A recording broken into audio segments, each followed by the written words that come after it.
Yes, it does. It goes that way. As you'll see.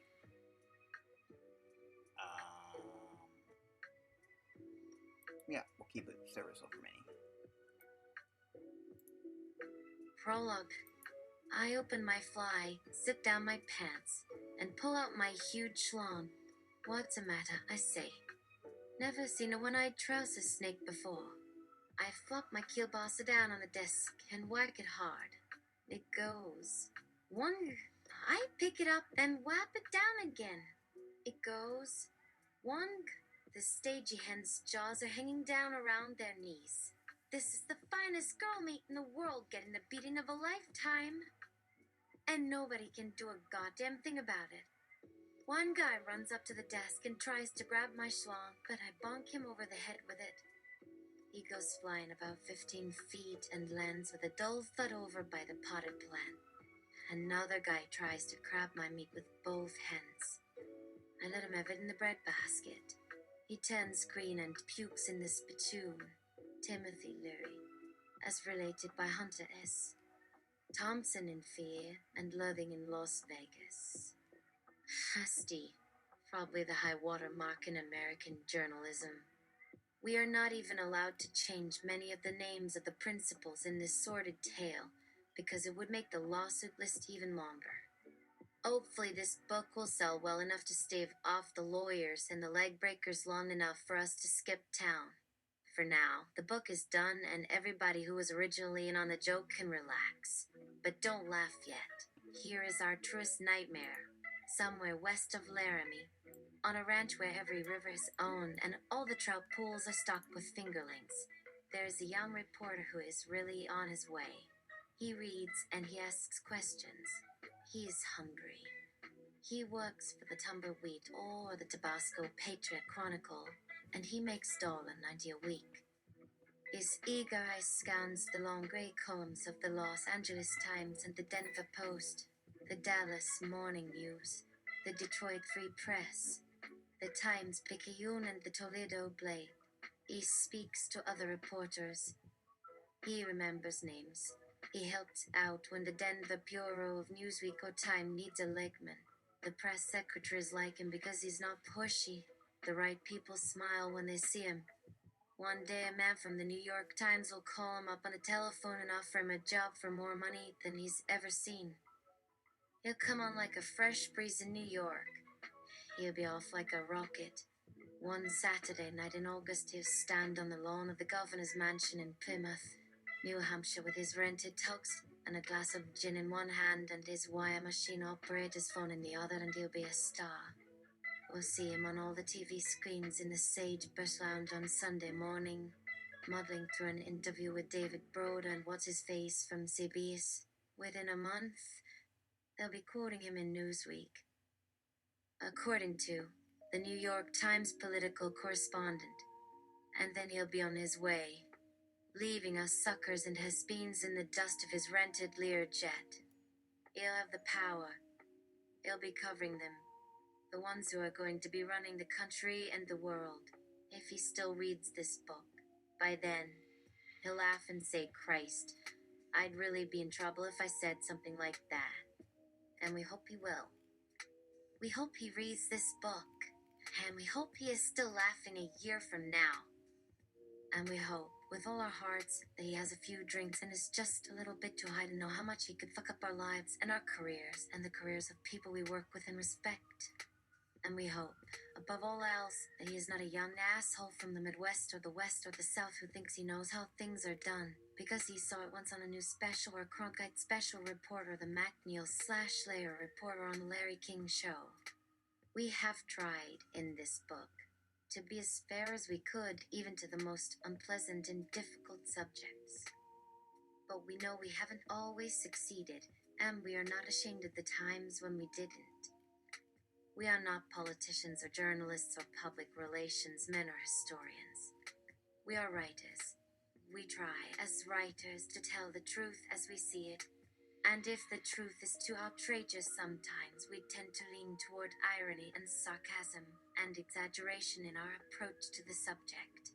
For years, the establishment, from which we do not pretend to speak with any voice save our own, has made its living and its reputations by doing precisely this. In politics, as in so many other disciplines, truth is an often relative thing. Some men seem to think truth and politics cannot go together. Those who deal with journalists would certainly tend to agree. But we think that the truth is not only possible in politics, but necessary. It is vital in our judgment, and not without precedent. For all the great Americans who have shaped the American character and destiny were political men and women, and all were men and women of conscience. They had faith. There is a common thread running through the lives of George Washington and Thomas Jefferson, John and Robert Kennedy, Abraham Lincoln and William Jennings Bryan. The common thread is truth in all of them. That faith was strong. Some of them had flaws like all human beings. But when it came down to their public dealings and the choices and decisions they made, it was the truth, as they saw it, which set the pattern. They had the courage to deal with political issues in political terms. As writers, we believe we have no better right or responsibility than they. All of us, like every other American who has ever voted, can only do the best we can. No man can ask more of anyone than that. No man can hope for more from himself. The truth as you see it, the best you can, and then move on. In the coming weeks and months, we will both try as hard as we can to do and say things we believe are right, whether others want to hear them or not.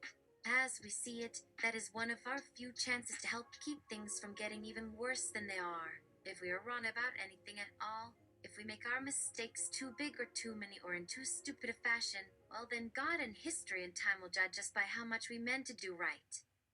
We know we have the same right to be wrong as anyone else, and the same duty to stand up for the truth, and the same right, which we hope with all our hearts not to lose, to look into the face of whatever it was that we saw, and laugh. Fear and loathing in the swamps of Mar-a-Lago and those shining cat houses upon a hill. I, Huntress Thompson Emeritus Dr. Richard J. Dodson and Lafayette Nasroman through. A few years ago, I was invited by the late President Nixon to spend some time at his retreat at St. Clement. I was also invited by the late George Wallace to the same place. I was also invited by President Carter to some place in Florida, but declined. All the places were similar, with only minor distinctions of design or ambience. It didn't take long to get the picture. And in all these instances, my visits had to do with what was called development or growth, or managed decline, or other assorted forms of ecocide and political horseshit. One day not long ago, I received a summons to celebrate the 40th anniversary of the closing of the Florida Everglades and the final collapse of one of America's oldest ecological tragedies.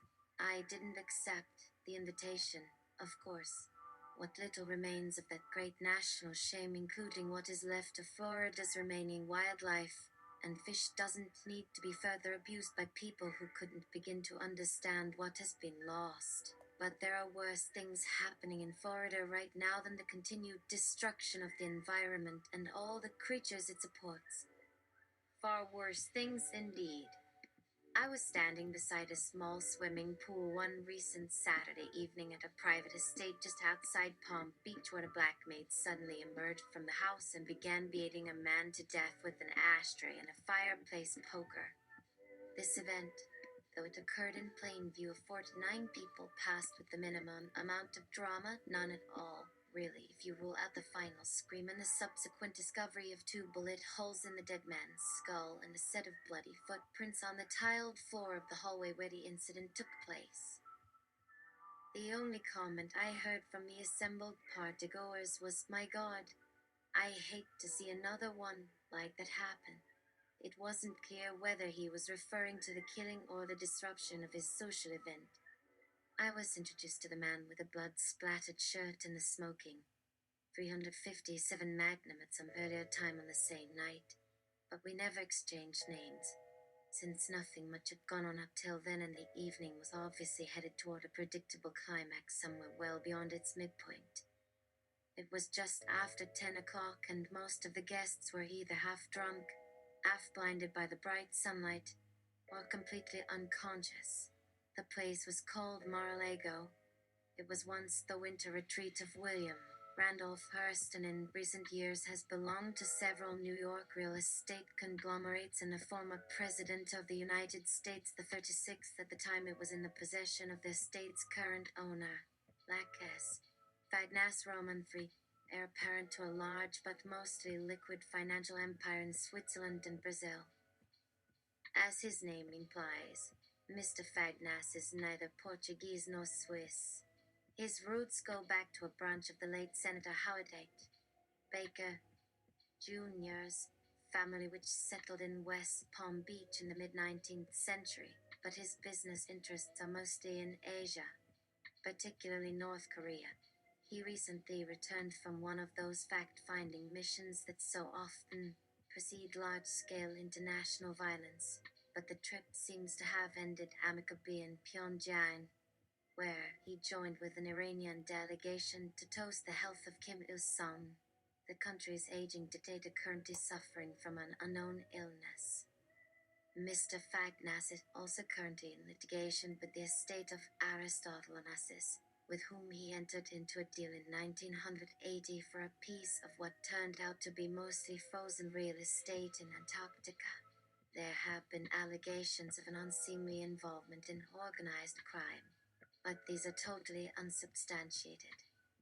The incident with the maid named Hunk took place while she and 3 other servants were cleaning up after the big party of the night before. According to one witness who observed the whole thing, she just came, running out with an ashtray and that fireplace poker, and there was blood and brains all over the place. One guy fainted. A couple of others had a shot of gin.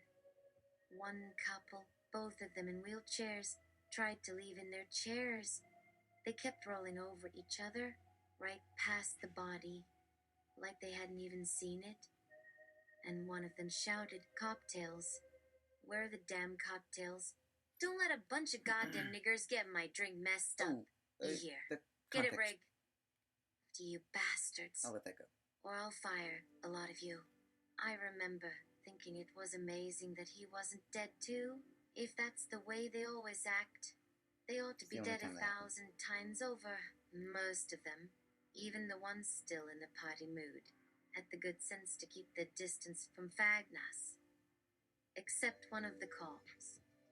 It seems odd now, as I look back on those events, to see how so many people, especially police officers, can be involved in an event like this and never exchange a single word with anyone present. No one was asked to identify himself. No one claimed to have witnessed anything but the body itself. I don't know whether any of these people spoke a single word about anything they saw, but in that respect, at least the affair didn't really differ much from an accident. That's one of the few problems with an environment where almost everything and everybody is for sale. There is absolutely no sense of collective guilt or responsibility. And in the worst cases, as with Fagnas Roman 3, there is never any personal feeling of loss for things you own. As in every other aspect of Fagnas' life, he showed no remorse or regret or sorrow at what happened to the maid or the dead body, which had been dragged back inside the house. Neither did he say one word of apology or embarrassment to his guests. The dead man, whose name has not been released, but is believed to be either Arthur Fong, a notorious Hong Kong financier, or Humphrey G. Tilden of Chicago, the former treasurer of the Teamsters Pension Fund, was only the first to be killed that evening.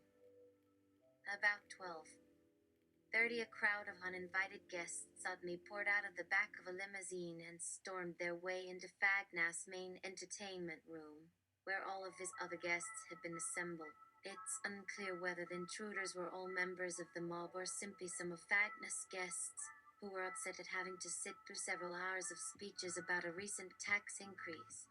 There were 200 people in the room when the incident began, including several Palm Beach ladies and half a dozen professional politicians, along with 5 local police officers, a Palm Beach sheriff's deputy, and a contingent of security forces provided by the federal government.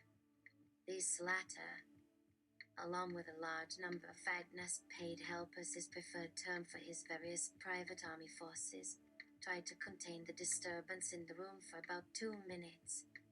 Then there was a lot of screaming, the sound of gunshots and shattering glass, and several cries of pain and rage. As a heavy fusillade of projectile weapons tore across the room from the back toward the front, some people dived beneath the furniture, others crawled for cover, but all of them except 3 women and 7 children found refuge eventually, while 2 men lay bleeding on the floor beside their wounded bodies, trying to fend off further assaults with their hands and elbows. The others who were killed never knew what happened, including one of the police officers who had not yet drawn his gun. A second deputy sheriff managed to squeeze off 4 shots before he was overwhelmed and dragged away by some men who appeared to have knives attached to the bottom of their boots and clubs, which they swung expertly around their bodies, causing considerable injury and even more fear in all the surrounding people. The 5th police officer fled, but was apprehended by an off-duty state trooper who arrived as an emergency witness. Intruders, whose numbers appeared to be anywhere from 3 to 50, finally settled down after about 10 minutes and announced that nobody's gonna get hurt as long as nobody gives us any trouble. We're just looking for some people, but we'll do all our business outside, if you understand me, Mister. This last remark was directed at Mr. Fegnas, who appeared unshaken and in full control of the situation as he stood on his tiptoes, looking over the crowd of frightened guests. At the point, most of the local cops and sheriffs fled for their vehicles after making several half-hearted attempts to communicate with their dispatch center on various radios in the room. By this time, there were at least 70 other uniformed men in the house, including members of various federal agencies and state agencies, private security contractors, and even one plainclothes investigator who claimed he was an ex-mafia member. He was quickly disarmed by one of the invading army. A short scuffle ensued and he too was carried out by his arms and legs. The other 2 police officers followed. 2 of the intruders died in the struggle, but another men suddenly appeared to take their places. It was impossible to keep track of all these things because nobody really seemed to be in charge, which was exactly the way those events were played out from start to finish. As a total disaster. When the last policeman left the room, it was apparent to almost everybody present, including the armed gang from Miami and New York, that neither the police nor any of Fagna's employees were in position to restore any real sense of normalcy in the building or even on the grounds outside. The invader made themselves comfortable as soon as it became clear that everyone else was afraid to move. By midnight, most of them were drunk, and at various times, they either sat at tables drinking liquor, sprawled across couches eating pizza or hamburgers. Some danced wildly with women and men and various exotic animals. Others threw food and drinks in the faces of anyone they suspected of being a policeman. But no serious threats were ever issued or made. There were occasional flashes of guns being pointed, mostly during a brawl which began at about 2 o'clock in the morning when a young lady, one of Agnes' distant cousins by name of Miss Lacey Figanese, arrived with a collard of young women and announced that the entire premises should be cleared by all means necessary immediately. This demand was politely disregarded at first, with many people refusing to move, especially when she began shouting at them that it's an emergency. There is something you all need to know. Several more guests were killed in the ensuing stampede to flee the room. I did not see any of the killings myself, but later in the evening there were bodies lying on the tile floor by the main entrance. The last one, a man named James F. Phelps, no relation, according to his family of New York City, was beaten with baseball bats while he knelt down in prayer before God to ask forgiveness for some unknown sin. There had been talk earlier at several different points in the evening about what would happen to the body, whether it should be cremated and the ashes thrown into the Atlantic or the Everglades, or left to rot where it was. But by dawn, none of these people, including most of the guests who remained alive in the house, had shown any interest in discussing death and the end of life. All that anyone could talk about was how wonderful it felt to see the sun rising and the birds beginning their morning chorus. Another contingent of heavily armed police and other federal officials arrived on the grounds by helicopter at daybreak and finally managed to subdue the partygoers. They began rounding people up shortly before sunrise and transporting them away in groups of 5 or 6 at a time. Several more were captured in other parts of the estate. These had apparently escaped from the main house during the night and wandered off into the surrounding areas without water or adequate provisions. They included at least 2 women and a teenage boy, all of whom are thought to have suffered severe sunstroke and dehydration before their recapture and eventual arrest for disorderly conduct, felony trespass, and failure to obey police officers. By noon, nearly 100 guests was still unaccounted for, although none of those who had remained overnight seemed to know whether the rest of those missing had made it through the night unharmed or even alive. I left Palm Beach as soon as it was deemed safe and came straight back to Key West, where I have been recovering from whatever shock was left after being shot at 4 times. Seeing so much blood spilled that my shoes became stained with red gore for 2 hours afterwards, and hearing one of the local women screaming for her children as she and her husband were dragged away by armed men in uniforms, who turned out to be members of a motorcycle gang, after being brutally clubbed and knocked unconscious. It has taken several days to collect my thoughts and memories and come back to some semblance of clarity. But already I am starting to wonder what happened that night. Was it all real or did we dream it? Was this some kind of nightmare? A product of collective delusion or drugs in the food? I keep searching through my notebook for a clue to explain the madness. It's full of fragments from memory and bits and pieces of information. Names, dates, and events, all jumbled together in a disjointed collage. But nothing seems to make sense anymore. For want of a better title, I just scratched a placeholder, The Aristocrats. No matter how much the bloodshed, how perversely the fiends who open the wounds, there's always someone whose subsequent purchase of the cursed property considers the stain on its memory a feature rather than a bug. In the case of the massacre at Mar-a-Lago, that someone was Donald J. Trump, son of slumlord and owner of the Miss Universe pageant. In fact, Trump's response to his first exposure to the place was not, "Well, here's a pile of shit," but rather, "I can fix this thing up." It was clear to everyone at the time that Trump had the financial resources and a good part of the mental capacity to follow through on this promise, especially after he began a personal campaign to persuade a number of former guests to return. One of those people was an unnamed diplomat from a former Soviet bloc nation who had previously paid a small fortune for one of the rooms at Mar-a-Lago.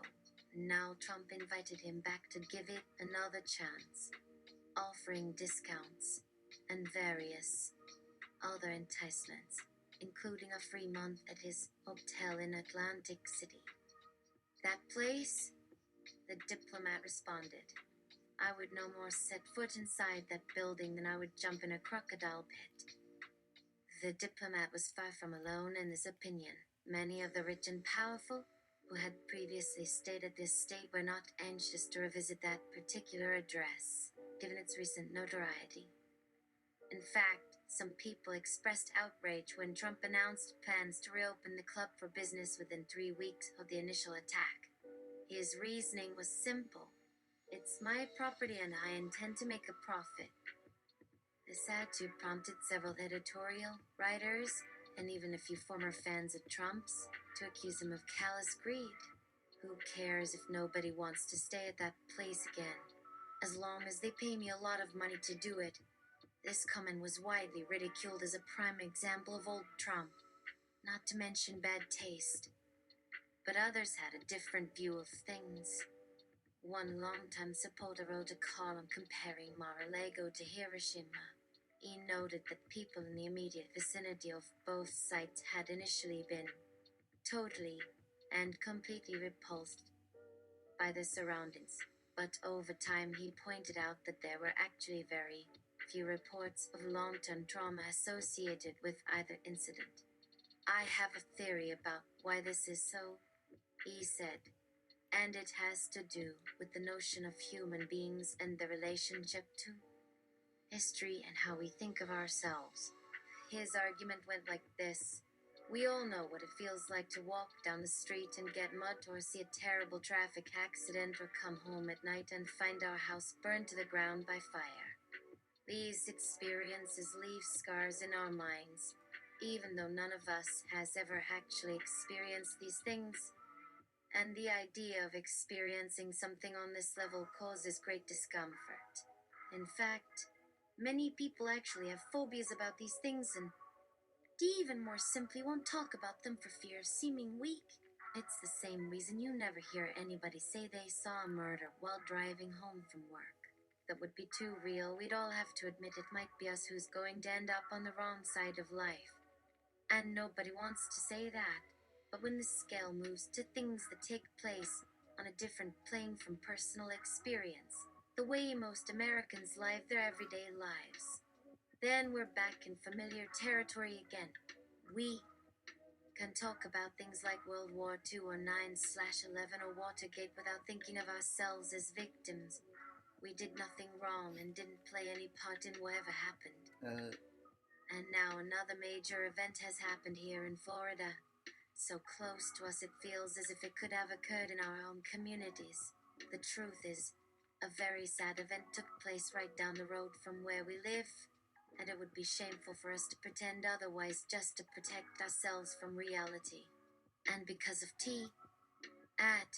and despite the horrors associated with it, I believe that we'll all be able to deal with this tragedy in our own way, according to our own values.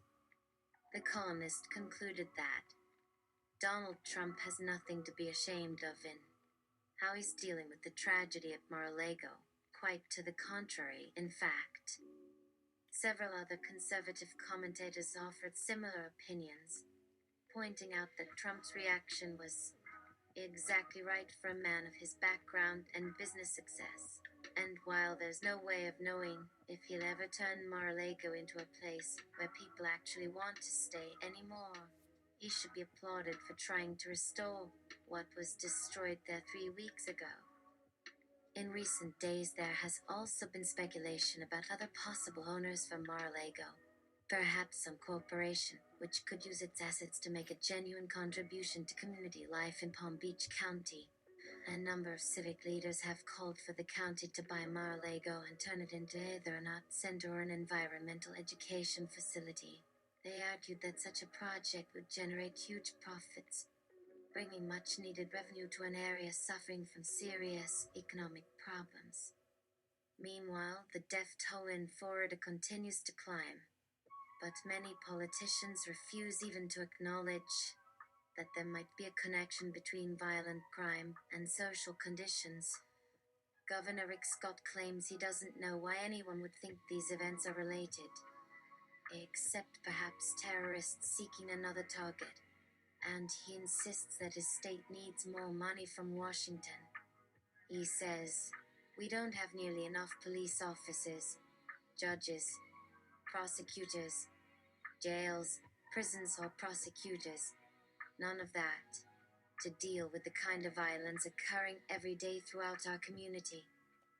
It may be a long time before any answers emerge from these questions, but meanwhile there is one man whose voice deserves to be heard.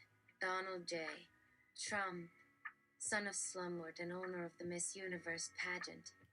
This man not only owned the place where those horrors took place 3 weeks ago, he also made the effort to rebuild his damaged property after the incident. And he has nothing to apologize for. A few months after I got to know him, I found out that Fadness had gone to college and was now teaching political science at Harvard, which struck me as pretty strange. But then, the guy wasn't exactly what you'd call normal. On our first day together, we got drunk and stoned at my house on Duval Street. And when we were finished, he asked me to take a walk with him down Front Street so we could get some fresh air and look at the boats. On the way, we stopped at the Green Door, where the band was playing an old blues tune about walking on Fulton Street. Lordy Lord. In Key West, Fulton always means front. I remember laughing out loud when he put his arm around me, then leaning close and whispering in my ear, "That song's about you and me. Ain't nothing down here that ain't." It sounded like something a bad hipster actor might say in a play like The Deadly Bees or The Lady in the Lake, but that didn't bother me in the least. You're right. I told him there ain't much in this world except for us. And those other fuckers, whoever they are. He grinned and squeezed my shoulder so hard it hurt. Then he bought me another double scotch at the bar. The next day, Trump's decision for Mar-a-Lago was finalized. Arts Center isn't, don't say gay in effect, an environmental education facility. He's got your climate change right here. No satellite site, war room, and victory party central with DJ Trump's thing that beats to begin his second term as a president of the United States. King of a new Christendom, bringing us the hits of the 60s, 70s, 80s, and all the other returning todays. Whoa there, buddy. There's a whole election to go through, and a whole lot of Kamala Harris, and the hope she brings to the table to defeat, and a whole lot of people out there on the edge of the land waiting for her to take the country back. But the first thing on the mind of Trump now that he's settled himself into Mar-a-Lago, first thing as a president of the United States, is a good strong defense against whatever they're going to say about the death toll. Who gives a shit? Let them eat cake. I wonder how many people know how the saying came about. I'll show them with a big fat defense against whoever they claim are causing deaths in this country. The players: Donald Trump / J.D. Vance vs. Kamala Harris / Tim Walz. Steve. Describing candidates metaphorically as boxers. Steve gives assessment of the fighters and where he plays bets. If you saw them in a ring, you wouldn't believe it was anything but an amateur match in a high school gymnasium. Trump, the 5FD, 7 in. J.D. Vance would be standing in one corner of the ring with his oversized mouth guard over his little white teeth and his tiny hands all curled up inside his gloves, bouncing up and down on his feet with the speed and agility of a squirrel trying to escape from a dog. In the other corner is Harris, a 5FD, 7 in, boxer herself, with a face like a warrior woman and her long, slender arms dangling at her sides like she was preparing to beat the living shit out of the man-child in the red tie in front of her. I can see both sides of this fight and where they both have strengths and weaknesses, but there's only one place I'd bet my money, and that's on Kamala Harris. The woman is tough as nails and a real contender for the job of running the country, in my opinion. She's smart and she's been through enough that nothing scares her, including this bony-faced man from New York City. Bony. On the other hand, Trump has shown time and time again that he can get things done, even if they're not necessarily good things, and he's not going to back down easily. But Harris has got the backing of the entire Democratic Party, including President Joe Biden himself, and she's got the fighting spirit in her blood. There's no way she's going to let anyone stand in her way, no matter how many dirty tricks they pull out of their sleeves. If you had me betting on this fight, I would say that Harris would knock Trump out in the second round, or at least put him on the ropes long enough for her to win by points. But Trump has the tenacity of a terrier, and he'll probably last longer than anyone expects him to, even though he's facing the best challenger he's ever gone up against. So you never know. Anyone could win this one. Even that J.D. Vance looking like a scrawny mouse with the big man as his coach. Only time will tell.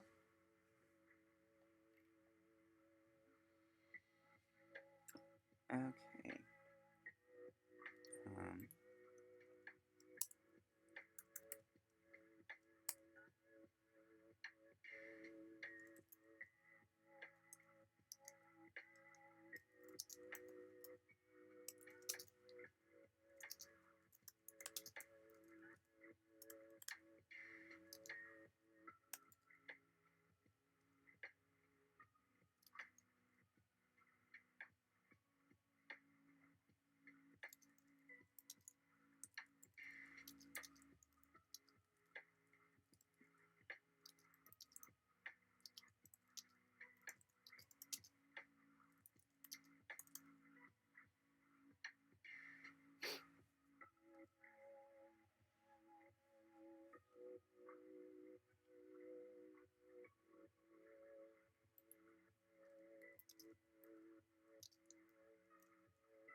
Fear and loathing in Butler Pa at a Trump rally, a bullet dodged, a knee bandaged, and a small town not saying shit. No, the town said a lot more, but the sound was lost. And the words, they don't mean as much when you can't hear them anymore.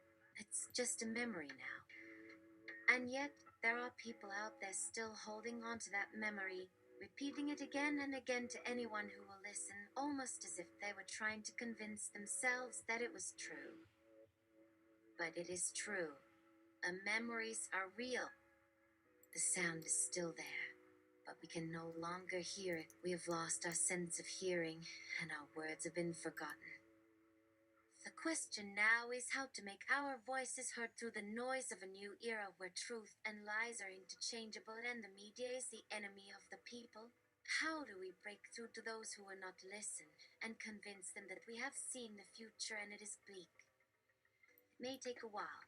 It may be that there are some people who cannot be convinced, but that does not mean we should give up hope.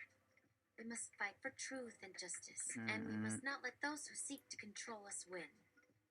In this battle, we must rely on the memory of our past, the sound of our voices, and the power of our words. And we must never forget that in this fight, we are united against the forces of evil that seek to silence us. That's what Butler, Pennsylvania, told me. And it's what every other small town, every other city, every other country in the world is telling us. You're not alone. We're in this together. And we have to keep fighting for what's right, no matter what happens.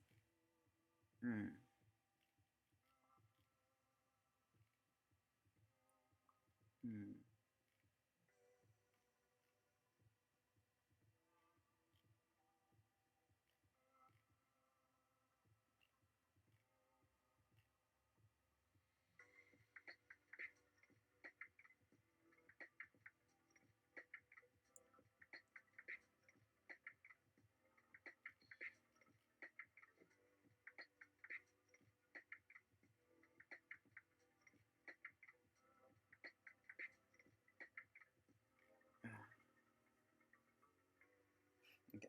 Sorry, I had to find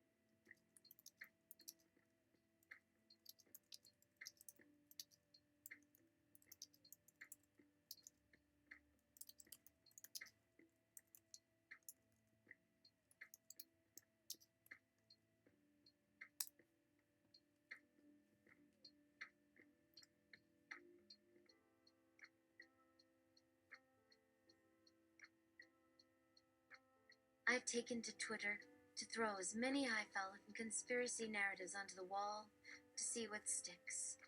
My current fave. Shooter butt boy to white supremacist trainer who gave him a suicide mission to prevent him hashmetuing to the rents and fuck up his reputation as survival skilled trainer to the area of Pa with the fail becoming win. Totally untrue, but I like the image of a white power Duke ranch. Just saying it on social media is making someone's day elsewhere. And I got no beef with the guy anyway. Not my problem. And it's fun to be creative in my old age. And that's all that matters. Well, that and making a profit off my next book about the next election. And I intend to get that motherfucker started. And maybe I'll even have an audience for it again. Wouldn't that be something? Meanwhile, back in the real world, the 2024 presidential race is heating up as Democratic hopefuls begin to throw their hats into the ring. One such contender is Senator Kamala Harris from California. Her campaign kickoff in Oakland has been greeted by a surge of support from many Americans who believe that Harris is the one who can defeat Donald Trump again. Another candidate who has attracted a lot of attention is the billionaire businessman turned philanthropist Andrew Yang. While Harris has a strong following in the progressive community, Yang has a growing number of followers who feel that he represents the voice of the average American voter. There's a few $1 million in It remains to be seen whether either of these candidates can gain enough traction to win the Democratic nomination. However, the early signs are encouraging for both of them, and anyone who has survived the 2020 election will know that anything is possible in this volatile political landscape. We can only hope that whoever wins the election in 2024 will be able to lead the country toward a more prosperous and just future. And on that note, we all know that if President Biden doesn't run for election, we may as well kiss our butts goodbye. He's done more for our country in his first term than all the other presidents combined. Even so, there's no telling what will happen in the next election cycle. So let's all stay hopeful and continue to support candidates who are willing to fight for what we believe in. Because that's the only way we'll be able to make a difference in this world. While it may seem like there's little hope for our country right now, let's not give up on democracy yet.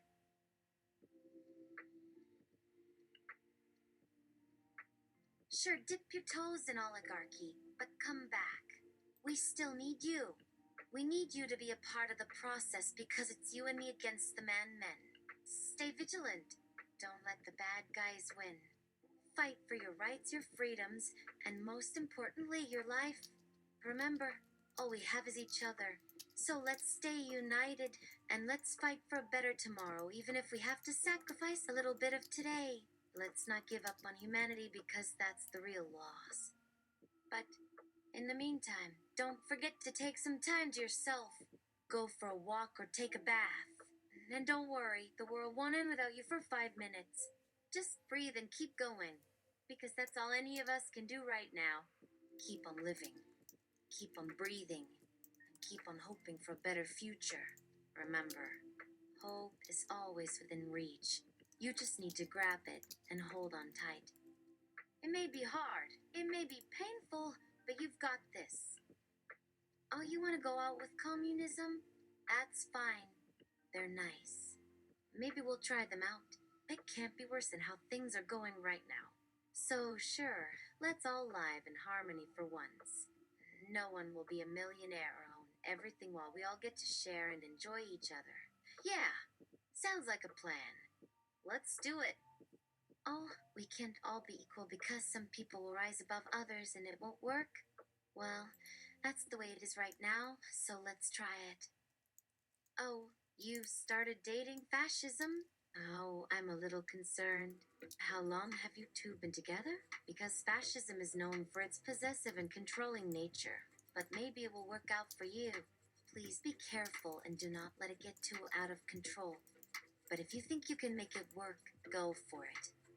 Just remember, whatever path you choose to walk, it's your life, your choices, and your destiny. Don't let anyone tell you that you're wrong or that you have to change for anyone. Anarchism? Well, it's better than the last guy. He was an ass. Just make sure that the anarchy doesn't go too far and end up being total chaos. Also, check with your therapist about any deep-seated authoritarian tendencies you may have. They could get in the way of the relationship and could end up hurting you. And lastly, don't forget that whatever you choose, the world will keep spinning and you'll still have to make your own way through it. So make sure to take care of yourself, take some time for yourself, and live your best life. Effective altruism? So just don't take things too far, okay? Be cautious and don't spread yourself too thin. Make sure you have time for yourself, too. Remember, you're not doing everything for everyone else. You have your own life to live. Promise me you'll put your own needs first, too. Even if it feels selfish, it's really not. Take care of yourself, too, okay? So choose wisely, choose well, and enjoy your life with whichever philosophy or lifestyle works for you. But remember, you'll always have choices, even when you think there aren't any. Pharmacological hedonism? Attack, girl. Just remember not to overindulge. Your brain needs nutrients too.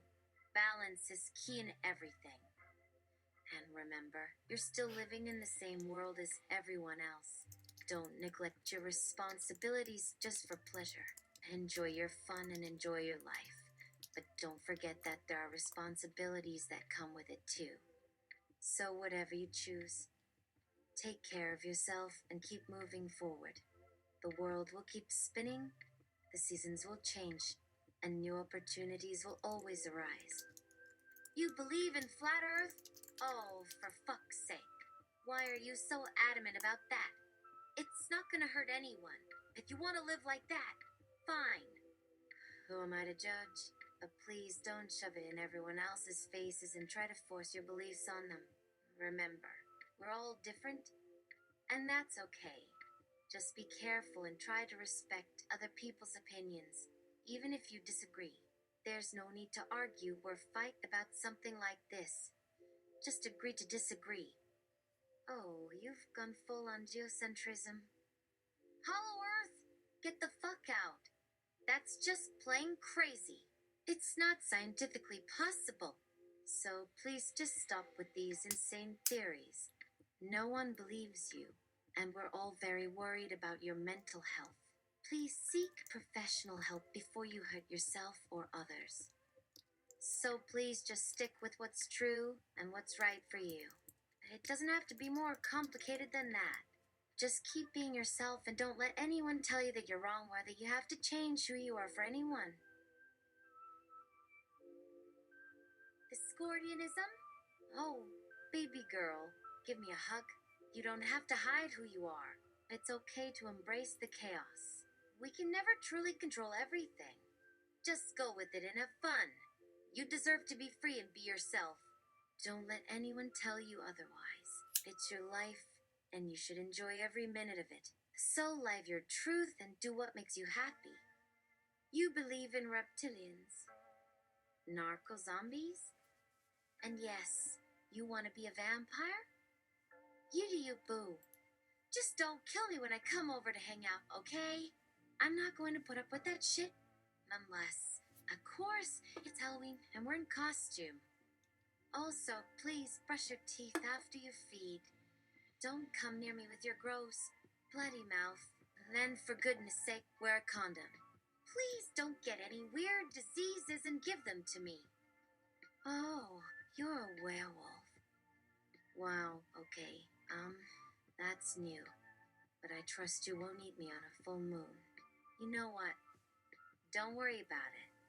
Whatever works for you. And don't let anyone tell you that you're wrong. So go forth and be yourself. Live your truth. And don't let anyone make you feel different or weird for being different. Because different is what makes us all human and beautiful. Just don't give up on the good fight that we're all fighting for. And remember to take care of yourself too. You have just as much right to be happy in this world as anyone else. So go on and live your best life. Love and be loved. Be kind to yourself and others. And don't let anyone make you feel bad for who you are. You deserve to be free, happy, and alive. And don't let anyone tell you otherwise. Remember that you are perfect just the way you are. You don't have to change for anyone else.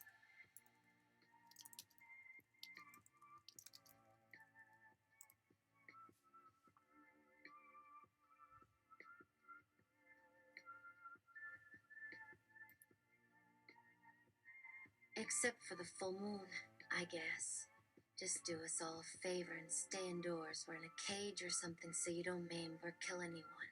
Okay? I hope you find a person or the philosophy that makes your heart sing, and I'll always support you 100% as you navigate through this crazy thing called life. Don't let anyone or anything take your magic away.